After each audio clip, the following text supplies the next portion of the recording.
வணக்கம் அருள் தீபம். ஒரு சின்ன சம்பவம் நான் சொல்கிறேன் நண்பர்களே. யாரையும் எப்போதையும் கேவலப்படுத்தி அவமானப்படுத்தி பேசாதீங்க. இதுதான் ரொம்ப முக்கியம். ஒரு குறிப்பிட்ட காலங்கள் இருக்கும். அப்போ ஒரு அம்மா கைரேகை ஜாதகம் பார்க்குறவங்க, கைரேகை பார்த்து அவனுக்கு பலன், ஒரு ஆளுக்கு பலன் சொல்லிட்டு இருக்காங்க. அப்போ பார்த்தீங்கன்னா, நீங்கள் 12வது பாதியிலே நின்றுருப்பீங்க, 11ஆம் முடிச்சிருப்பீங்க, அதுக்கு மேலே போயிருக்க மாட்டீங்க ஸ்கூல் அப்படிங்கிறாங்க. அப்படி தான் அந்த ஆள் முடிச்சிருந்தாரு.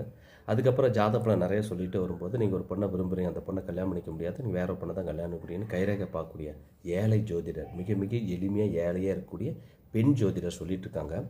கடைசியாக சொல்லிட்டு வர வர அந்த ஜோதிடரை கல்லாட்டா பண்ணணும், ராவடி பண்ணணும், ரவுஸ் பண்ணணும், அப்படியே அந்த லேடியை அள வைக்கணும், கதற வைக்கணும் அப்படின்ட்டு அந்த லேடி சொல்கிறாங்க. உங்கள் அப்பா உயிரோட இப்போ இருக்க வாய்ப்பு இல்லை அப்படின்னு சொல்கிறாங்க.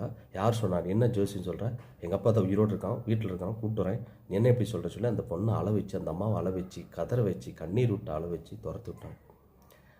ஆனால் உண்மையாக அவங்க அப்பா இல்லை. அந்த ஆள் 11ஆவோட படித்து படிப்பை நிறுத்திட்டார். இதெல்லாம் உண்மைன்னு வச்சுக்கணும். ஒரு ஜோதிடர் எவ்வளோ கேள பாவம், அந்த ஏழை ஜோதிடர், அந்த அம்மா பாவம். மனசு இப்போ அப்படியே கேட்கும்போது கஷ்டமாக இருக்குது. ஆனால் அப்படி சொன்னால் அந்த ஆளுக்கு அப்போ வயசு 22, 23 வயசு இருக்கும். அந்த ஆள் இப்போ சமீபத்தில் ஜோதிடம் போய் கற்றுட்டு வீட்டில் ஆஃபீஸ் போட்டு ஜாதகம் பார்த்துட்ருக்காங்க.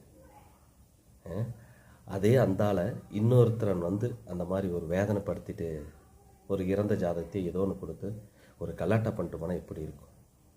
எவ்வளோ பெரிய விஷயம் பார்த்தீங்களா? யாரையும் வேதனைப்படுத்தக்கூடாதுங்கிறது உண்மை. ஆனால் அந்த ஆளே திரும்ப ஜோதிடத்துக்கு வருவான்னு நினச்சி கூட பார்க்கல. இப்போ அந்த ஆள் ஜோதிடம் பார்த்துட்ருக்கான். ஆனால் ஜோதிடம் பார்த்துருக்கும்போது குரல்கள் சரியாக வேலை செய்யலை. குரல் கீச்சு குரல் மாதிரி ஏதோ சில பிரச்சனைகள் இது மாதிரிலாம் இருக்குது. அந்த ஆள் அந்த மாதிரி கல்லாட்டா பண்ணி அந்த லேடியை கண்ணீர் விட்டு கதறி அழ வச்சு அந்த அம்மா அழுதுட்டு போனாங்க. உண்மையை சொல்லியிருக்காங்க ஜாதகத்தில். நீங்கள் 11ஓட நின்றுருப்பீங்க. அடுத்தது நீங்கள் அந்த மாதிரி திருமணங்களில் ஒரு பெண்ணை விரும்புங்க, அந்த பொண்ணோட கல்யாணம் நடக்காது, அந்த பொண்ணோட கல்யாணம் நடக்கல, வேறு பொண்ணு தான் கல்யாணம் நடந்தது. அடுத்தது போல் நீங்கள் இந்த மாதிரி மில் வேலைக்கு தான் போயிட்டுருப்பீங்க, மில் வேலைக்கு தான் போயிட்டுருந்தோம். அது மாதிரி நீங்கள் இந்த மாதிரி நல்ல பிரச்சனைகள்லாம் நிறைய பண்ணிப்போ உங்கள் அப்பா உயிரோடு இருக்க வாய்ப்பு இல்லை. அவங்க அப்பா சின்ன வயதில் இறந்துட்டார். அது எனக்கு தெரியும், அவங்க அப்பா இறந்தது. அந்த மாதிரியெல்லாம் கல்லாட்டா பண்ணி அந்த அம்மா கண்ணீர் விட்டு அள வச்சு அந்த ஆள் இப்போ ஜோதிடம் படிக்க ஆரம்பித்து இப்போ ஜோதிடம் பார்த்துட்டுருக்கா. அப்படி உலகத்துடைய கடவுள் அமைப்பு பார்த்திங்களா?